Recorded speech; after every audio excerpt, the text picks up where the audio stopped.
Au-delà des nuages, des vents qui grondent, sur terre, dans le ciel, le bout du monde, info qui tourne et qui résonne.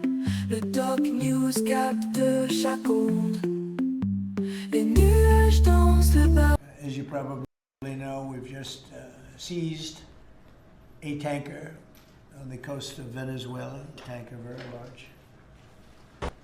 Largest one ever seized, actually. And other things are happening, so you'll be seeing that later, and you'll be talking about that later with some other people.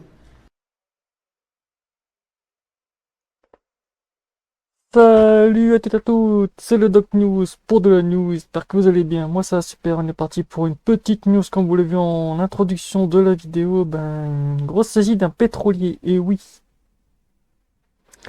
C'est une opération maritime digne d'un frayeur géopolitique, un supertanker de plus de 300 mètres de long chargé de pétrole vénézuélien intercepté par les États-Unis en pleine mer.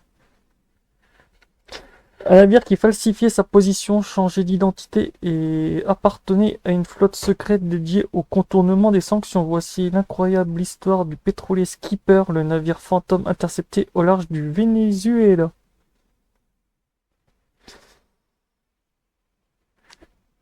Le navire au centre de cette affaire s'appelle le Skipper. C'est un VLCC.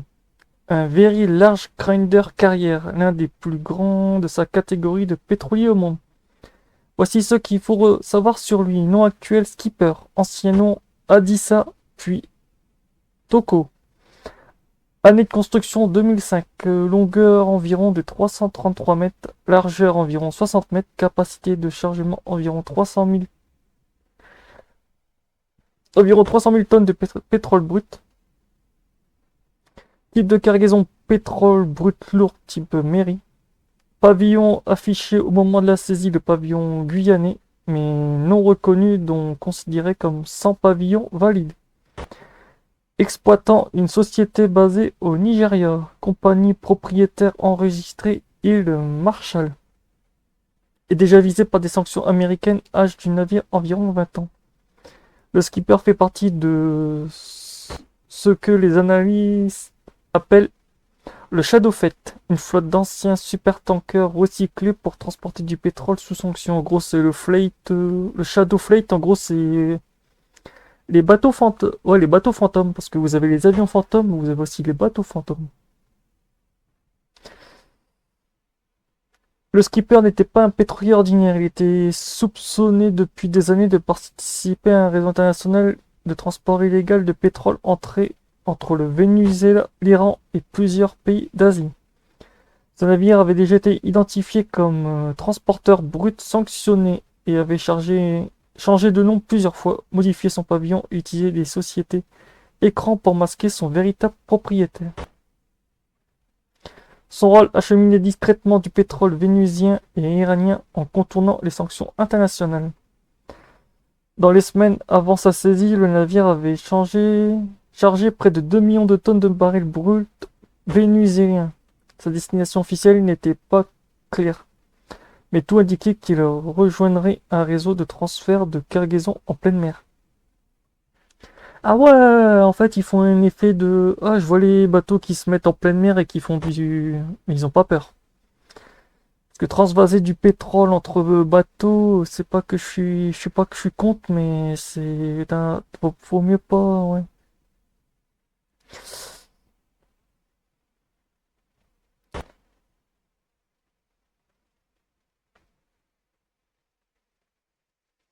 Et avant de continuer cette vidéo, n'hésite pas à liker, commenter, partager et abonne-toi pour suivre les prochaines news sur la chaîne, donc voilà.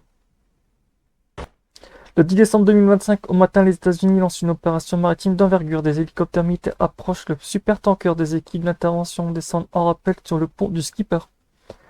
La prise de contrôle est rapide, le navire ne résiste pas. La garde-côte, le FBI et plusieurs agences fédérales participent à l'opération. L'équipage est pris en charge et le tanker est escorté vers une zone maritime sécurisée. Cette saisie est l'une des plus importantes opérations maritimes américaines de la décennie. C'est vrai que c'est la première fois que je vois que l'Amérique...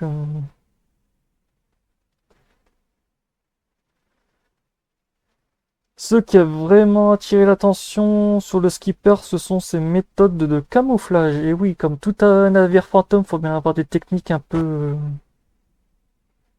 spéciales. Le navire envoyait des positions fausses sur son AIS, apparaissait parfois à plus de 200 km de sa position réelle, coupait son signal totalement pendant plusieurs heures. Ah, mais le problème, c'est si tu coupes l'AIS pendant plusieurs heures, s'il y a un tanker qui arrive en gros, dans la même zone où tu es en transit, ça fait pas un peu un risque d'accident?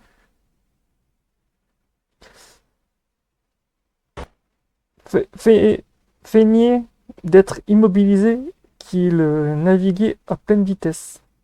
Utiliser des identités de navires inactifs ou disparus. Ah ouais, ah ça tout le monde le fait quand t'as un navire fantôme. T'utilises des fois soit des noms de navires qui sont à la fourrie, qui sont partis à la ferraille, donc qui sont morts.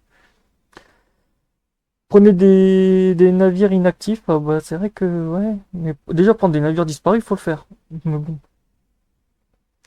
Les images satellites ont fini par révéler que le skipper se trouvait là où il prétendait ne pas être. Un comportement typique de navire de la Shadow Fleet. Ce système lui avait permis pendant des mois de se rendre discrètement en Iran et de revenir au Vénusia. Ah tiens, une plaque tournante. Ah ben ça fallait pas s'y attendre, l'annonce de la saisie a provoqué une immense onde de choc diplomatique. Les États-Unis avaient appliqué la loi internationale et stoppé un navire impliqué dans des activités de contournement de sanctions. Le Venezuela, de son côté, dénonce un acte de piraterie internationale. Ah bah ça faut les s'y attendre. Le gouvernement accuse Washington de voler ses ressources et de violer sa souveraineté. Dans les jours qui suivent, plusieurs autres navires liés au réseau de commerce pétrolier sanctionné se mettent à couper leurs signaux. La saisie du skipper déclenche un véritable panique dans les Shadow Fleet. Ah tiens, comme par hasard. Comme par hasard. La capture du skipper marque une nouvelle phase de la lutte contre le commerce maritime clandestin. Elle montre que les grandes puissances utilisent désormais des satellites données AIS, analyse algorithmique et opérations militaires pour traquer les navires fantômes. Cette affaire n'est que le début. Le skipper devient un symbole de guerre invisible en pleine mer. Si vous voulez suivre les prochaines étapes, comprendre les réseaux maritimes secrets et analyse les opérations internationales, abonnez-vous au Doc News pour suivre aussi sur la chaîne Doc News. Vous trouverez aussi tout ce qui touche au trafic maritime, aux accidents maritimes, aux saisies, en fait, tout ce qui touche au trafic maritime. Après, il n'y a pas que du maritime sur la chaîne, je vous laisserai découvrir ça si tu découvres la chaîne, donc voilà. On se retrouve pour de prochaines news, portez-vous bien, tchuss.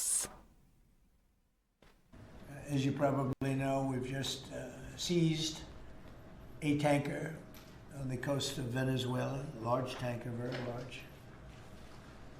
Largest one ever seized, actually. And other things are happening, so you'll be seeing that later, and you'll be talking about that later with some other people.